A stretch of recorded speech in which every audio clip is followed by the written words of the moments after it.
Welcome back, everybody, to Sneaky Nix Assassins versus Union Gaming, game number 2 in the 2-game series of the Dota 2 Champions League American Division. We're going to get ourselves into the draft right now and pass it off to my co-caster because I'm feeling it. Nahas. I'm feeling it. You've had a long day, my friend. friend. May turn a little eccentric when it comes to casting now. Just a forewarning to you and everybody listening, because we are down to our last 3 hours of casting, and it's been 16 hours already. Hey, I'm just scoring it a victory that we avoided the Zeus Swan references in the last game. I think that was the we snuck it in very lightly. we snuck it in very lightly. So yeah, there is no easy way to say this. Yes. SNA going with the combo that certainly worked for them in the last match. Again, if it ain't broke, don't fix it. But Union Gaming are turning to a draft that really has not worked for them. Cedar has played 8 games on Brewmaster in the last 30 days, and he is 1-7 in those matches. And it's not that he's played badly. That's the thing. His last match in here a couple days ago, he was 12-2-6 against Navi US. But again, it's just kind of been a theme for Union Gaming. They've had some good individual performances. I mean, Ben Haas is up there. He's like number 6 in terms of GPM averages of all pro players this month. He's had some great games, and I thought he played a good game on the Undying. They just haven't necessarily been able to translate those good individual performances into wins. What do you think about this second set of bans, though? Sniper being banned away by Union Gaming. They've picked him up a lot for us. I don't fully understand why, because Sniper has this passive ability that he dies to any ability in the game. That's his hidden passive. But they've been picking him up generally with the 5th pick in the draft, of course, for Ush. And they've been okay with it, not great, but yes, Union Gaming do feel the need to ban out the Sniper. Why I will you want to know why I'm laughing so hard? Because you said it died to any ability in the game, and you know what that made me think? I was like, what's an example of a really weak ability I can use as sort of he gets hit by shrapnel and he instantly dies, and I was like, oh god. I just no, that won't work. That's a sniper ability. One of the weakest abilities that I could think of on one of the squishiest heroes. At the same time, it's not a good skill set to have. It's not a good resume of skills and attributes for a sniper. No, I mean sniper. So what other weak, really weak spells are there? Like when it comes to damage wise, just pitiful amount of damage. Oh, Shadow Poison. One hit of Shadow Poison. Right. Yeah. Like Vengeful Spirit's Hollow Terror does 50 damage or something like that. I don't know. I mean, he really just playing Sniper. I think you were the one that put it to me once that playing Sniper is an adrenaline rush, just because if you're ever out of position by 4 pixels, you're dead. And I guess I can buy that. It's just that's not the kind of rush I go looking for, my friend. If you guys haven't seen that video on our Join Dota channel with me, Toby, and Sheever playing a pub, and it was a really intense one. That's the kind of adrenaline rush you get from playing Sniper, man. I play it all the time in pubs, and I am fully upfront that hero is just can be rather ass. He's viable. But only with, I really think he's only truly viable the way the Chinese run him when it comes to the mid sniper with maxed out shrapnel, or maybe one position sniper with a maxed out shrapnel, and you just go gonna say that. And you run him as a pushing hero essentially that is able to get some mid game gold off of all those towers taken. But either way, though, that was the last pro match that I saw with a sniper, and it was a max shrapnel build, and it was actually decent. I think he lost anyway. Was it from this morning? I think. Yeah, I think I casted I don't think it was. Yeah, I think it was a couple days ago, but I think you might have been casting it. Yeah, I did have a game this morning. I believe one of the Chinese teams ran a mid sniper with shrapnel, but yeah. Anyway, back to our real draft, not our make believe draft that involves the sniper. Sand King and Marauder are going to be picked up here from Sneaky Nix Assassins. Vengeful Spirit is going to be the 3rd pickup by Union Gaming. I'm feeling pretty confident here by SNA's draft. They got themselves, as you said, the Doom once again. They've got IX Mike, another Tidehunter, and then they've got a pretty potent combination with the Sand King and Mirana. The Sand King, the just one downside of their lineup is that they may have to depend more on Mirana setting herself up and being like a roaming Mirana, because the Sand King is not a very good setup stun because of his very, very crappy range of Burrow Strike at level 1. Right. Although I've seen some Sand Kings roam decently with boost first. Yeah, it's not necessarily the ideal hero in that role, but Union Gaming again. I just don't know about this draft. They're going to go with the Weaver, and I've seen Ben Haas play this hero very, very well. He's capable of farming extremely fast, but that's just kind of the thing with Weaver in this meta, that it's so easy for him to eat a couple of deaths, delay that Lincoln Sphere to the 25-minute mark, and all of a sudden you look up and you're like, okay, guys, I finished my Lincolns, and your racks have exploded. Yeah. So it just, to me, again, Weaver's one of those heroes that I don't think there's anything wrong with the hero per se, but in this metagame, you better have a way for the hero to contribute a lot at the 15-minute mark. And Weaver really struggles to do that. I've seen people rush Medallion on him. I've seen people try and bring back the drum build, but I've never really seen a build that lets Weaver bring that consistent contribution at the time that you're going to see a bunch of these mid-game pushes right now. Yeah, I would agree with that. I feel like the Weaver really doesn't exploit SNA. Like, normally when I see Weaver being picked up, and I'm like, wow, what a great pickup here, because look at all the lack of disables. But we have the Doom, direct counter to the Weaver. We have the Tidehunter, AoE Ravage, really good versus Weaver.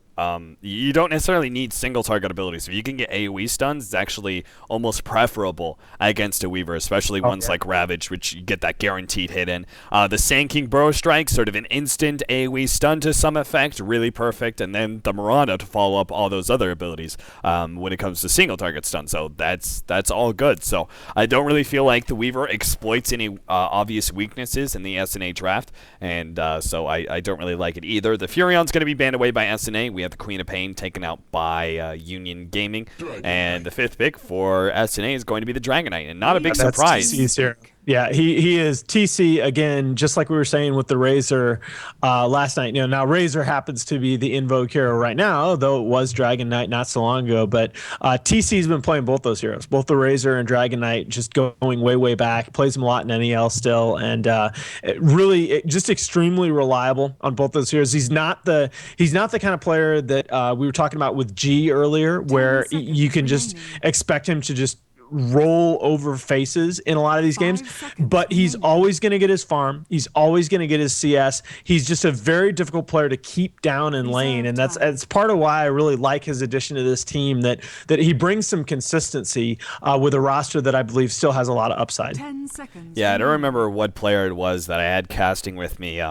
Maybe as much as like 8 to 9 months ago, but he called TC. He said his nickname for TC was the Machine, because this guy just has consistent output when it comes to the carry role now, and that's probably part of the reason that he gets a lot of flack as the carry when it comes to the public, is because he never really shines as a carry. He also never really throws that often either, though, and he just becomes very, very consistent in that regard. Timbersaw is going to be picked up here as the last pick. Against all these tanky heroes, it makes a lot of sense for a Timbersaw. You've got 4 different strength heroes. Timbersaw will exploit that with his Whirling Death, but in general, like, again, AoE disables, good versus Timbersaw. Like, Ravage will catch out a Timbersaw in a fight. They've got a lot of other stuns to throw in. Timbersaw is not a BKB hero. They don't even, like, Weaver has to go for a BKB this game, but they still have the Dragonite, which is another good counter, which we didn't list before because he was picked afterwards, but the Dragonite is another good stun, and this is a draft that would make me think, I think we saw a lot of this, like, it feels like 7-9 months ago,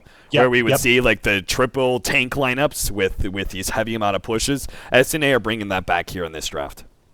Yeah, for sure. And I mean that there's no reason that kind of a lineup doesn't work just as well in this meta. I mean, Timbersaw, I actually don't mind BKB Timbersaw. The big thing with Timbersaw is that if he doesn't get his Bloodstone up by, ideally by 20 minutes, but certainly by 25 minutes at the latest, he's just screwed.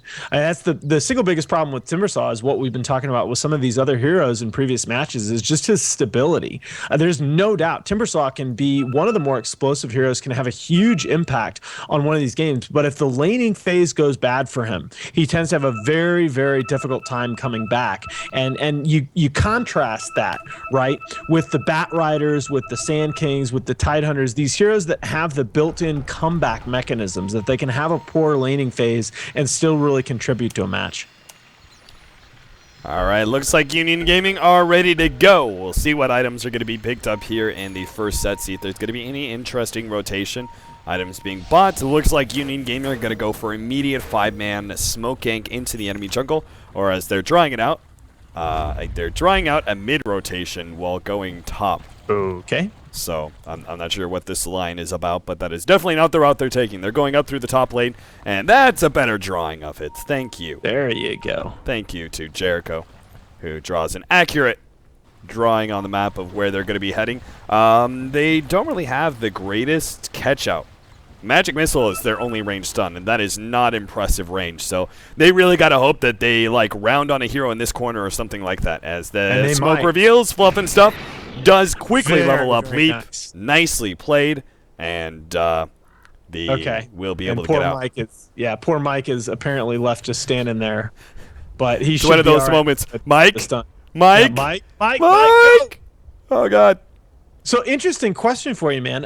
Interesting to me that they've chosen to send Ush here on the Doom down into the solo safe lane and keep Mike as the core up here on the safe lane on the Dire side. So I might have expected them to. So that signals to me potentially that these two supports are going to be that they might expect a try v try situation, and these two supports might be a little bit more static. Yeah, I would expect an aggro try with the Weaver, Ancient Apparition, Vengeful Spirit. Yeah. I think that's going to be their combination. I guess that the Tidehunter maybe has more survivability against that because the Anchor Smash versus a Weaver. I don't know. It's hard to say. Fluff and Stuff is still going to get caught here. He's still going to be hit by an arrow. Benches, if he can get in front with the Shikuchi or just a couple more right clicks, it's going to be a deep dive if they go for it. Slowed up even more the last hit. Fluff and Stuff will die. And first blood drawn by Benjis there. So the end-up dive ends up working out slowly because Jericho did a smart little play and took a shortcut here. While Fluff and Stuff didn't have quite as smart a play and didn't run immediately back. I'm not sure. Fluff might have killed himself by eating that tree. Yeah. Because he ate a tango there, and I think he might have been able to fog the Weaver. Either way, he killed himself by not going straight back to base. Fair right? Fair enough. Counterward is going to be able to catch out the sentry that was placed to block up this stack, and this, wow, right on the corner there. Is going to throw down a secondary one, and oh my God, it's like so perfect. It's the counterword of perfectness. Oh my goodness. Look at that. It's just like such a close margin. You got to be kidding me. All right. We'll stop watching the counterward here and look for the rotation here from Union Gaming. As they rotate their supports around, find that, and like, oh, hey, our counterward is still there, so we don't really have to worry so much. They're going to go on Fluff and Stuff now, who still has a leap away, but he's going to be forced back to base with this one. As that is not a very good start here for their Sand King, who's dealing with an aggro try, doesn't have a hard camp to stack up, nor a medium camp to stack up, as Jericho's going to body block it here. They don't have a level 1 arrow to contribute to early rotations of the Mirana, and Union Gaming are, they also have Angel, who I was going to focus on the questions, the aggro try, and why not Tidehunter bottom, and why Doom. Either one is going to have a hard time up against the Timbersaw, because Timbersaw is just going to go some early levels of Whirling Death and abuse that hero. Jericho, well, he's actually going to be fine here unless some extreme body blocks happen from Whitebeard, which are currently happening. He's going to go up right into Mike here with the Gush, and and gets picked off. So no arrow, level 1 arrow required for the Mirana, apparently.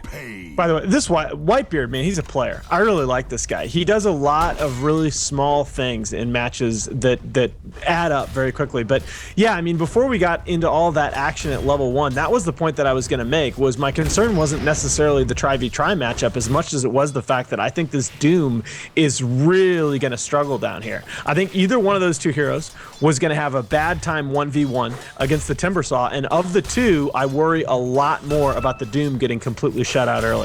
I actually think the Doom would do better here, solely because he has regen compared to the damage block of the Tidehunter, which doesn't do anything for you, nor does really Anchor Smash. So I think that the regen will allow Ush to stay alive, but I think it's more a priority of who would you rather have more farm? And is that the Tidehunter or is that the Doom? And I think you would rather have the Doom have more farm. As long as he survives in lane, he'll pick up more than the Tidehunter. Top lane, we did have a bit of a kill there on the Dragonite as the middle rotation came in from the supports. Ixmake is taking some damage, but the rotation around, they may just be able to catch him out. Benjes gets hit by the arrow. Still, he had a Shukuchi. He could have ran away, but he actually went back up and now is going to be caught out. Fluff and stuff delayed his arrow, but it still ended up working out somehow for him. He really should have thrown it sooner, as Benjes actually could have just Shukuchi'd and ran straight down, and he wouldn't have been hit. Okay, yeah, I'm glad you saw that fight like I did, because I was really questioning there. I mean, those were two, it seemed like those were two very strange moves, right? And so I was like, all right, maybe I'm not seeing that correctly, but no, apparently you saw it just like I did, but like you said, it worked out. That's the main thing. No, I do worry a little bit. Looks like Ush is doing okay for himself. I mean, 10 CS to 20, which is fine. It's not a favorable matchup for him, but I do worry a little bit that Angel's going to be able to zone him out here, even with that regen. Yeah, as soon as he's able to pick up his Arcane Boots plus level 6, Timbersaw becomes a beast. You don't normally pick up kills pre-level 6. Chakram is your main killing ability, but it also becomes one of your best harassing abilities at the same time because it's really easy. It's really cheap as well. Just to throw out a Chakram, pick up like 2 CS with that while also hitting the enemy hero, especially if it's up against other melees. Right, and I mean, Ush is basically going to have to, he's doing a decent job of it. I mean, actually, I'm really impressed that he's at 14 CS, but I mean, he's basically always having to CS under his tower. And like you say, in another half level here for Timbersaw, I think he could be in some serious trouble. Meanwhile, TC is doing okay here in the mid lane. They're dead even in CS, and we might have another rotation up here top, but yeah, this tri-lane has not generated the kind of action that I expected, but it's worth mentioning that the top 3 heroes on the board in CS are all on the side of Union Gaming. Yeah, very, very much worth mentioning is even the Brewmaster is staying ahead of TC, which is a very good sign. They always got the early kill on TC as well, thanks to the support rotations. Yeah. And, of course, we didn't see that due to the crappy camera control from this caster, but that's okay. That's right. Dude, you're pulling an some early long minus? shifts here, my what do you friend. think? An early minus for Benjes? Yes, he's in trouble right here. Stun, arrow, fluff and stuff. Holding on to it a little bit, but this time we're dealing with a hero who really can't juke that well. As Xander is going to be right-clicked down eventually, but they can get a return kill off of this one. He finally does go down, but Angel needs just to be able to get in range of the next Whirling Death, and it's going to be close. He's not quite in range, but the clap will get the kill anyway. So, Brewmaster secures the kill. Fluff and stuff hides in the trees. Stay in the trees, Fluff. Stay in the trees. It's your only hope. And Benj is actually putting a lot of pressure here on this Tier 1 tower, which if they get it, it looks like Benj is actually going for more of a... I don't know. He went for the Gloves of Haste first and then the boots afterward, which made me think Midas. I mean, I am not the person to ask. I abhor Midas on Weaver, but... it's not the worst thing in this game, considering Doom the strong is about to pick up level 6. In fact, he does with that kill of the Burrow Strike, killing the creep. Ush picks up his level 6. Oh, man. And this is the one advantage of the Doom up against. However, if they get a return kill, it's not really worth it. Ush is trying to get away. Burrow Strike on 2. Beautiful play there from Whitebeard, and they're trying to get away. Timbersaw does survive through the Doom, which is beautiful for him, as Whitebeard's still being chased out. Arrow lands on Citadel. And nicely played. Both heroes survive, though. Top lane, Jericho's getting low. TC will be able to finish him off. Benjes, though, is going to search for the kill onto Ixmake, who currently has a swarm bug on him. Shukuchi will be able to finish him off. And right as he was about to use Ravage, too, I think. Yeah, very, very close thing. Angel lived with 18 HP there after the last tick of Doom. One more tick would have killed him. So a little bit unfortunate there for Ush. Yeah, that would have been a huge kill, but now Angel had a health potion flown out to him, and now he's just going to return back to getting the large amount of CS. As Timbersaw is very much a hero, I would almost say similar to Bristleback, you actually need to get out of the offlane a lot more than many people would think. Jericho's going to be gone on here in the top lane. Gets a stun on TC. We do have the rotation in from the Brewmaster, and they could get a return kill. There goes the clap. Now the ultimate goes out, and they'll just focus down TC. Could get Mike as well. Nice use of the Brewlings. Throws him up in the air, trying to surround him. Stun goes out. And in exchange for 2 supports, if they get both of these kills, this is huge. Ike's Mike got off an anchor smash, which is going to delay some of the incoming damage. Shikuchi about to land. Clap is going to finish him off, though. Citadel still gets hit by the arrow, though, and Fluff and stuff is going to try and go for this kill, but cannot commit, as Benjis will make sure that if he does, he's going to be punished severely for it. So top 3 CLs on the board and more kills for Union Gaming. Yeah, I mean, such a contrast from last match to this match, where in the last match, Union Gaming had an extreme early and mid-game lineup, and they were the ones breaking even, if not coming out a little bit behind in some of these engagements. This time, much, much more late-game oriented for them, at least relatively speaking, and they're getting the better of the early game here. So, you know, turn that drafting logic on its head. Union Gaming has a real chance in this match. Yeah, I think so too. It's just really a question. I think it's Angel, right? They put so much priority into Angel and his farming, and they're going to go for Ush here. Timber chain forward. Angel going to clip him with the Chakram. Now the stun goes out. Jericho's going to be doomed up. As long as he doesn't take any extra damage, though, he should be fine from just this. The Gush goes out, and he still need to catch up to Ush. Ike's Mike is going to go for Jericho here. Another Timber Chain going to miss here, and Angel really needed that extra damage. He goes for the deny, but doesn't quite get it. Ike's Mike claims the kill, and Angel failing to be able to kill the Doom there. I would call that a bit shoddy play, and that's not a good sign. Meanwhile, Weaver is able to get the kill on Fluff and Stuff's Marana top, and this is the thing. I think, you know, you go for the treads here, you go for the build that's going to support some of that aggression, just because you gotta expect that SNA is going to bring it. They're not going to give you time to complete that Lincoln Sphere. You're going to have to fight. Yeah, and I like the builds. I like the more aggressive builds anyway. So yeah, for sure. I can get down with that. I also want to point out Timbersaw. I don't know if this was a misclick. It happens sometimes, but 3 levels of reactive armor is unnecessary on Timbersaw. Yeah. The 2 levels of reactive armor, it gives you enough to be able to tank up creeps and get regen back from your hero. And there is obviously, you need to put priority into your nukes, as that was part of the reason they couldn't finish off the Doom, right? The lack of Timber Chain or Whirling Death damage. Either one he levels from here on out. I don't really care. But it's just the reactive armor not really helping you out. The 2 levels definitely necessary, but after that, you got to max out your nukes. Yeah, you just have to look at how it scales, right? I mean, it scales in number of stacks, not bonuses per stack. And so, you know, how often he is here because he's taking some hits from creeps, but how often are you going to be able to get that full 12 stacks up on you in the middle of a team fight? Yeah, not very often. Not very often, that's for sure. And that's why it's usually level 13 and 14 that you go for that, as going into the later game, as you get tankier and tankier and team fights draw out more, it's more likely to get into that high levels of reactive armor. So I don't know, they could have been just a misclick, in which case we can't really criticize too much for him, but he is going to be, I wonder what he's going to build into. I'm always interested to see how Timbersaw's build when they're given this much farm priority here. Oh, because he's sitting at 1600. There is no question you Bloodstone, in my mind anyway. I mean, that's what the stats say, that if you have any kind of space in the early game, you know, there are other builds. I've seen Urn of Shadows, which I think is pretty good. I've seen Blink Dagger first on Timbersaw, but if you have this kind of space, you get that Bloodstone. That's what really lets you dominate in the mid game. Yeah, and I would agree with that. The regen certainly necessary. The stats very much helping you out. Again, the more stats you have, it's this general increase of where if you have like 200 health, it's more like 300 health, just because the reactive armor starts kicking into play. As you get more health, you survive through the basic nukes, and the enemy team is more reliant on right-clicking you down. It makes a big difference if you go from 1400 to 1600 health or something like that. So.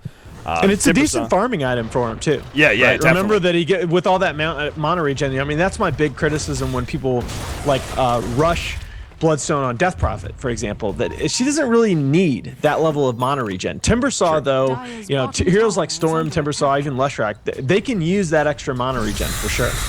And this is what I thought might happen here for Angel. I do agree with the Bloodstone. but the possibility of him going an early Blink Dagger with the Brewmaster Blink, and he also went for a bottle on himself. Like, the bottle is what kind of tipped me off to that. I was like, he's got this extra mana regen item. He may try and go into, oh, nice little Ice Blast into Mike. In the middle lane, Brewmaster gonna be stuck. Jesus. Greedy. That was him bouncing up and down, up and down, up and down. Ike's Mike's actually gonna be caught by the Chakram, but he pulls it back too early. If he had left it. How often do you see that? How often do you see Brewmasters get killed because they go for that clap before the split? A lot. Yeah, I mean, it's just, I really, I don't know, I cringe inwardly every time. No, about the Blink Dagger, look, guys, like Blink Dagger is basically almost never a bad item. Yeah. I will pretty much, unless you're playing a Queen of Pain or an Anti-Mage, never criticize a player for getting a Blink Dagger. And certainly, you know, in these kinds of fights, positioning is going to be super important. I mean, he can very easily blink out of a Ravage, for example. Yeah, and being able to get those assured, like, honestly, Timber Chain is, the professional players work around Timber Chain, right? So they don't put themselves next to trees. If they're sitting in the lane, they sit in the middle to make sure that you don't have the obvious. If you try and angle yourself to one side, they just move along with you and make sure that you don't have an opening for Timber Chain. So a lot of times you do need that Blink Dagger at higher level games to be able to get those kind of positionings, to get the Whirling Death on them, to get an immediate Chakram afterwards, and those sort of things. So they do claim the Tier 1 tower here in the bottom lane. I almost wonder if he would consider a Linken's this game because of the large number of single target stuns. He does need some sort of small mana regen item, and maybe a BKB is another option. It feels like this is one of those games where you can't go the typical build necessarily on Timbersaw because it's really a bad game for him. There's so many stuns here. I'm not sure how Timbersaw really makes this game work. Doom has already put on Citadel. This may be a second time he's unable to get off his ultimate. Look at that, the turnaround stun onto Angel. And he dies really quickly for heroes prioritized so much farm into. Benj is now going to be caught. The extra bit of stuns looks like they used every single bit of them. And Timbersaw being the only hero who does die. Brewmaster gets himself away. And his jump in there is the Timbersaw. I'm not sure quite what he was thinking, but again, he still doesn't have the maxed out nukes. So it's no surprise that when he jumps in, it has a level 2 Whirling Death. Yeah, it doesn't do that much. Brewmaster's now going to jump in on Ush, pops the ultimate. And it's going to turn onto Ush with the Weaver, finishing him off. Now the Eul Scepter, or the Tornado, going onto the Dragon. Follow-up stun, and they're actually going to go in. Whitebeard gets a pretty good epicenter off that finishes off Jericho, as well as the buyback from Ush here.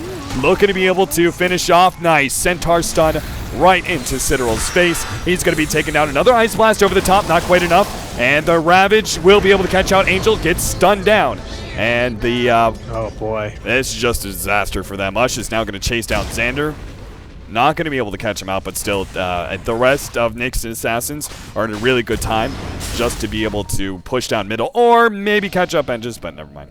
Yeah, he'll be fine. But that, those two deaths just set Angel back so much. And, you know, hindsight's always 20/20, right? But I do start to wonder about the Blink Dagger just for exactly that reason that, I mean, Nyx have so much AoE in this game that you've got to be able to tank through it somehow. I mean, I do think if the game goes late enough, he's going to be forced into a BKB eventually. But even now, I thought, you know, it's great to think, okay, I'm going to get that blink, I'm going to get that perfect combo off, my position's going to be perfect, but at this level, that's just very, very hard to do. And I feel like you need some level of tankiness to survive and deal your prolonged damage in the fight. Yeah, and I would agree, and I think they should be approaching this differently anyway. Stun onto the Ancient Apparition, and a free little kill for the two supports of Union Gaming. Well, not entirely free. Fluff and stuff is going to take an Ice Blast to the face, but she'll be okay. The push into the middle lane looks like they're going to try and claim the Tier 1 tower in exchange for that aggression in the bottom lane, which is a smart decision by them. SNA may just choose to try and go. In fact, there it is, the Dragon form. Yeah. They're just going to take a Tier 1 in bottom lane in response. Middle Tier 1 is a higher priority target than the bottom Tier 1, but it's, in fact, Union Gamer are going to keep on going. They're going to try and force SNA to rotate to them. Yeah, I mean, two things about the tower trade. The biggest thing about the tower trade is if they get this Tier 2, that's Benhaz's Linken's. Almost done anyway, and that's if he gets the last hit, and that's going to be, that to me is the big thing right now, that they need this Weaver online as soon as possible, and Linken's is absolutely the minimum that he needs to be able to do what Weavers do. Oh my God! 3-man Pro Strike leading into an arrow onto Angel. Now the Doom is going to be laid down on Angel as well. and Breathe Fire will finish him off. TC catching up to Jericho, throws down a stun, and right-clicks him down as well. 2 quick kills off of a most beautiful initiation there from Whitebeard.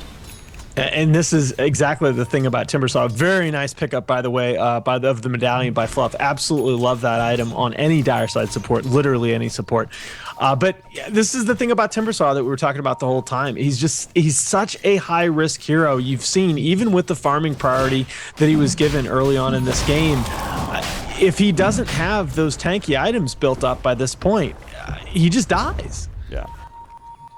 And the Whitebeard smoke, they're going to run into each other. Whitebeard does get up on nice little burrow strike on 2 there, and they're just going to chain stun down Citadel. The swamp goes off. The Ravage still catching Citadel, almost popping him, but he does get off his ultimate. The problem is most of his allies have died here. Maybe the Timbersaw can change this around, but the BKB already activated by the TC. Here comes that epicenter. They're going to focus down Angel, and Brewmaster's ultimate just seems to be so useless here. They've only gotten the Sand King so far, mainly because of the Sand King, and now that he comes back, will be stunned in once again. Arrow lands on Benjax, but they're not going to be able to take it.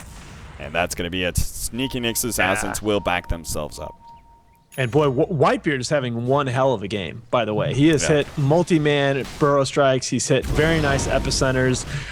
Contrast that, right, to a game that we saw in a previous series where Sand King had epicenter for like 15 minutes and didn't cast it once, right? Whitebeard just being so active on this hero despite dying in that fight. Yeah. I mean, yeah. Union Gaming, simply put, Union Gaming aren't sand people. They don't need to travel a single file to hide their numbers. All right, let's not go in a single line here and get hit by the line stun. I don't know where that reference came from. Anyway, TC's pushing in the bottom lane. I don't know why I took that one up. I think it was the Sand King, Sand People, traveling in line. I don't know, just all fits. Benjes, despite having a Lincolns, may still be caught out. Doom goes on him after he gets off his ultimate, and they'll still kill him. Yeah, and SNA doing what they need to do here. They're repeatedly killing the high value heroes from Union Gaming, which together with the chain stuns that they've been able to put together on Citadel's Brewmaster, making life very, very difficult for Union Gaming after what I thought was a favorable laning phase for Union. But you can see just how dramatically the gold graph has turned here in the last, you can almost split this game up into halves.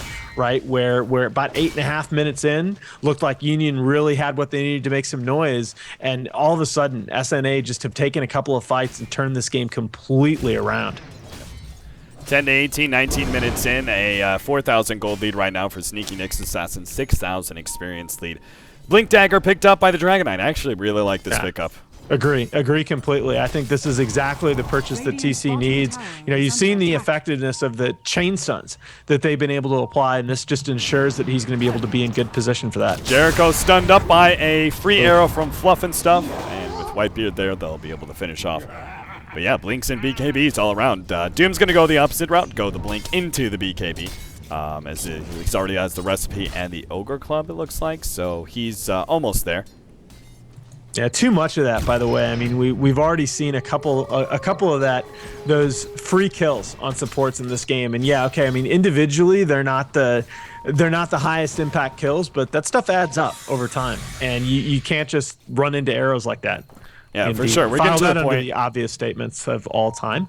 Anyway, BKB for Angel is going to be his pickup, so it's definitely a necessary item. He's already got the Ogre Club. Benj is going to be wandering around with his Lincolns. They do have a gem on Fluff and Stuff. Benj does not realize this, though. And almost going to be stunned. Hits by the arrow. The Brewmaster already getting off his ultimate, but TC has activated his BKB. And they've already taken out the Mirana. Epicenter, though, is going to be able to go on, too. Benj is getting low in. He will be taken out as well. The stun finishes him off. And trying to back themselves away. Jericho is going to be hit by a Gush. The follow-up damage should be able to finish him off. And Brewmaster comes in. Doesn't quite get hit by the stun. Good attempt there from Whitebeard, but not good enough. Sneaky Nyx Assassin still walk away for a 3-for-1 engagement. Yeah, and it's as simple as this. I mean, you look at the heroes on the Union side, in particular the Weaver and the Timbersaw, and these are heroes that at this point in the game are supposed to feel difficult to kill. And if you look at what's happening in these fights, they just you get the impression that SNA can pick them off whenever they want to. That can't happen if you want to run these two heroes successfully. And I just feel like, even individually, but particularly in conjunction with one another, they're too unstable and they come online too late. Oh, hey. I was like, what the hell? So the gem on TC was given back to the Mirana, and IX Mike apparently took the bracer that TC had dropped. That was the ping out a minute ago. Yeah, I was like, why in the world did he have a bracer? He understood the gem, but not the bracer. But that makes sense. Fluff and Stuff is not going to have enough to go for Angel here. The regen is going to be found by TC as well, so free refill of his bottle. And there it is, BKB for the Doom. I think they've got pretty much everything they need to be able to move on to taking tier 2s and well, actually, there's still tier 1 left in the top lane. Yeah. And that's kind of the scary thing, right? That you say to yourself, okay, SNA has everything that they need to force the fights and possibly even to finish the game if the fights go their way. And they still have plenty of growth left into the late game. So very, very difficult position. I mean, Union Gaming does have the heroes here. If they can win a couple of fights, they can come back in this match. It's just these next couple of engagements are going to be so critical. Really, Citadel has to get that perfect split off. He can't try for that clap beforehand. Yeah, I think they should have been playing this a lot more defensively with the Timbersaw in the first place. Agreed. And go for him just like spamming out when they try and go for these pushes, go for the chakram spams, instead of going for these like really deep jump ins to tier 1s and such, which I think has screwed so much of their early game. TC's now going to focus on the tier 2 after claiming that tier 1 with half of his dragon form left. It's more than enough time for them to be able to take it. That's why Union Gaming need to make a decision here whether they want to fight or split push, because they do have a push going into the bottom lane. Ben just trying to see if he can maybe take the tier 2 in exchange for it. It's not the greatest trade, 2 for 1. In fact, if the teleports come in, they won't even get that much. There's just no damage on our Weaver yet. Yeah, that's just happens way too often in these games, that without the right heroes around him, it's not even just getting the Lincolns up. You know, Weaver really needs the Deso typically after that to be effective. And right now, I mean, it's kind of like the discussion that we had about Anti-Mage in a cast not that long ago. It's so hard to create a situation where you can be assured of getting to that point in the game without being just way behind. Middle lane, clap on to Fluff and Stuff, but already Ush is here to defend his support. Gets the Doom off into Citadel, and it's going to try and force him away. Benjes is certainly not doing enough damage to threaten him, and it looks like the rest of the team will be fine. Doom is used, but other than that, Sneaky Nyx Assassins will be fine from that attempt at a kill from the side of the Peruvians. Yeah, and they could probably go ahead and take Roshan if they wanted to on the back of this double damage rune that TC has bottled, but really that would be one of the ideal situations for Union Gaming, is maybe getting that chakram going in the Roche pit. So we'll see what they decide to do here. I like this smoke though by Union Gaming. They you know, ideally, yes, they do want to play defensively, but they're starting to fall way, way behind here. I think taking a chance is warranted, and it might pay off. Nope. Too fast by Ush. Ush gets himself away. If they could just get some sort of good team fight around this Roche Pawn pit, so much could change. But we now have a Veil of Discord for this Hanking, so that there's already so much AoE magic damage flying around that now this Veil of Discord is going to be not only a huge upgrade to the Epicenter itself, but a big upgrade to a lot of these other abilities such as Starstorm and Ravage. Yeah, and that's one of the big problems, right? Why people say that Tidehunter is a counter to Weaver, because, you know, at the end of the day, Lincoln Sphere and all, this is still 1350 HP. And when you look at the AoE magic damage that's coming out on the side of SNA, that 1350 HP goes away in a hurry. And that's the other problem. Again, you know, I hate to keep going back to this, but that's the other problem with that I have with Angel's build here. 1200 HP on a hero that needs to be in the middle of these fights. He needs to be able to tank through some of this AoE damage on the side of Nyx. You can't just expect your position to be perfect. For sure. For sure. 26 minutes in, 11 and 22. 10,000 gold lead now for Sneaky Nyx Assassins, 10,000 experience lead. It has sort of stalled out here in the last few minutes, as they have just been kind of AFK farming, trying to finish up some of their items, which is, I'm not sure what items they're trying to finish though, to be honest. Yeah, they're going to smoke up here, though, and I worry that Angel is going to go down here yet again. Looks like they're going to go to the right side, where instead they may find the Weaver. Weaver has just thrown out his swarm to check the Roshan pit. They're still going to be able to turn this around. Oh, Ravage on 3 there. And that's going to be at least 2 going down. Citadel is the only hope to be able to get out. Pops his ultimate, though. That is not the kind of ult you want to see, though. That is him using it just to be able to survive. And we'll be able to at least delay some of the rotations. Vengeance will actually be able to pick up the tier 2 in the bottom lane because of that. So that'll be okay, but obviously 2 big heroes going down, not what you want to see. Yeah, and I think that SNA still has their choice of what to do on the map here. I'm surprised that they even went back and contested Benhaz, unless they're gonna go ahead and turn to the Roshan pit here, which, all right, looks like TC might do. Yep. BKB is up for the Weaver at least, but that is that build. Yeah, it's a desperation build. I think you had to go BKB. I think you had to go straight BKB and make sure you don't get initiated on, and they go for damage item. That is my idea for the Weaver. I think you're probably right. I mean, it's hard to argue against Lincoln Sphere just because it does so much for a Weaver, but yeah, I think you're absolutely right. I think you needed to go BKB Deso. Yeah, because now you have just invested, you know, what, 7,000, almost 8,000 gold into no damage, pretty much. Yep. And that's tough to ask for a team that doesn't really have much else to be able to stall out these pushes. Like, SNA are going to go for the death very soon, off this Aegis probably. Jump in, Centaur stun onto Angel, and then now Uch does not actually have a Doom up. 1 second with the Dragon Knight stun. They don't even need the Doom. Instead, they just combo down the Timbersaw, who gets bursted real quickly. Jericho's going to be up next. Again, another situation where Doom is just not necessary, and hey, Blink's around. We have fluff and stuff now with the Blink. Can't say I see that too often. Force Staff, yes. Blink, not as much.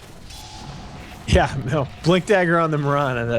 There's your classic build. But they're gonna go ahead and do exactly what they were planning to do from the beginning. Ice Blaster out of the A. Be damned, and why? I don't know. But Citadel is going to be taking Epicenter to the face and dies. And once again, another situation where Doom's like, I don't need my ultimate for any of these pickoffs, man. Hold on to it even longer as they go for Roshan, bottom and top push from Weaver. Yeah, as well as the Ancient Apparition are going to be too late. At least they have an Aghanims, though.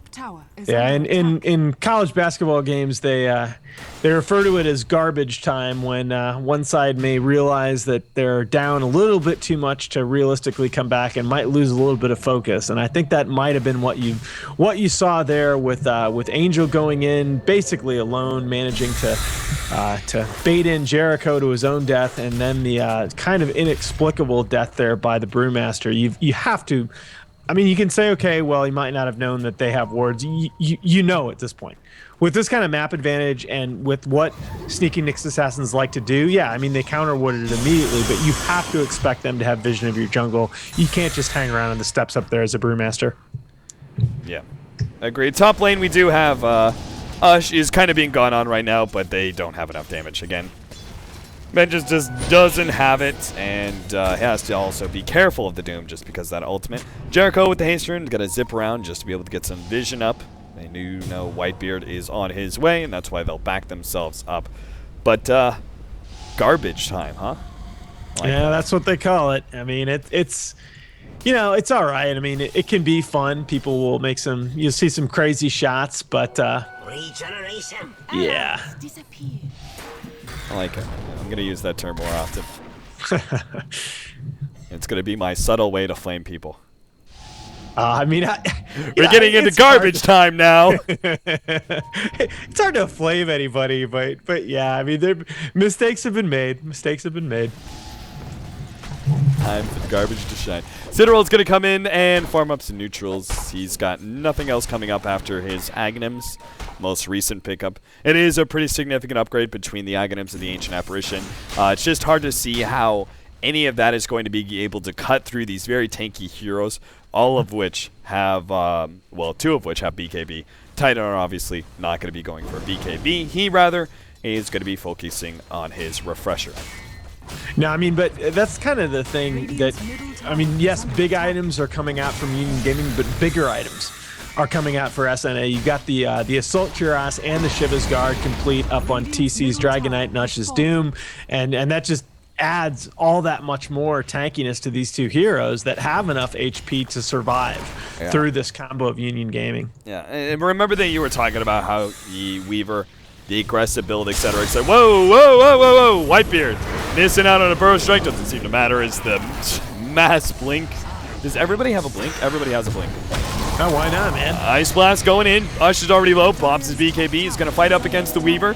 They need something to pop this Lincolns, but there's nothing that can do that while he's also BKB'd up.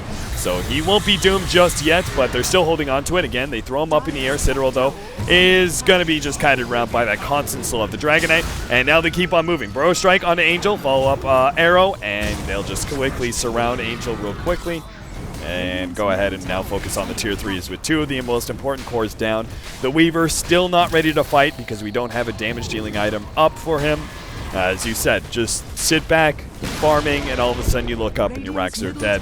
That's the problem with Weaver sometimes. The arrow does land, and after they pop the Lincolns, the Doom goes out on him, and GG will be called. Sneaky Nyx Assassins will take the 2 games in the Dota 2 Champions League in their best of 2 series up against Union Gaming. And that will now put them at a situation where they're sitting at 8-0.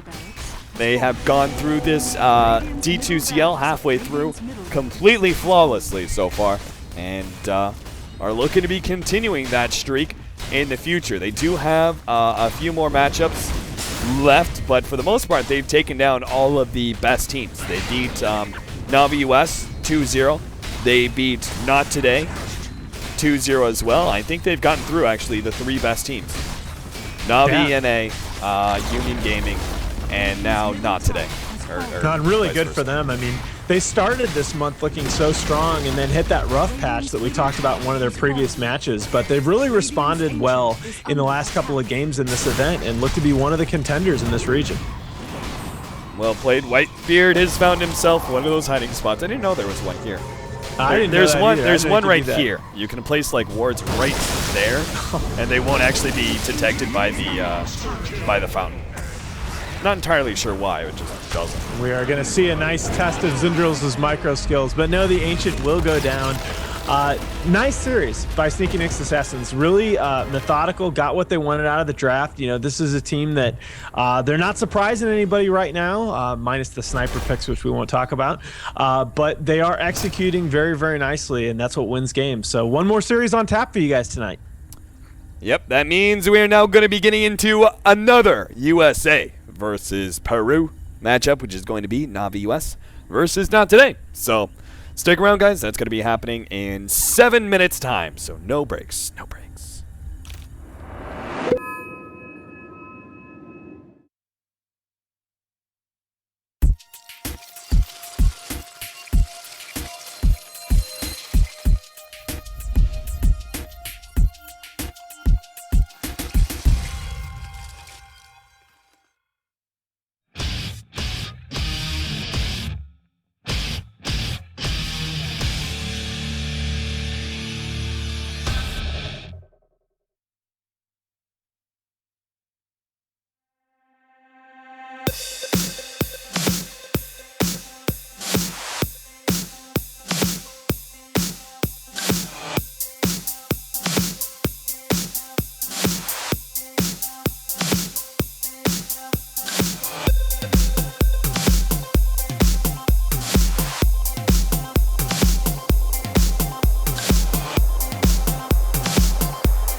Here to stay.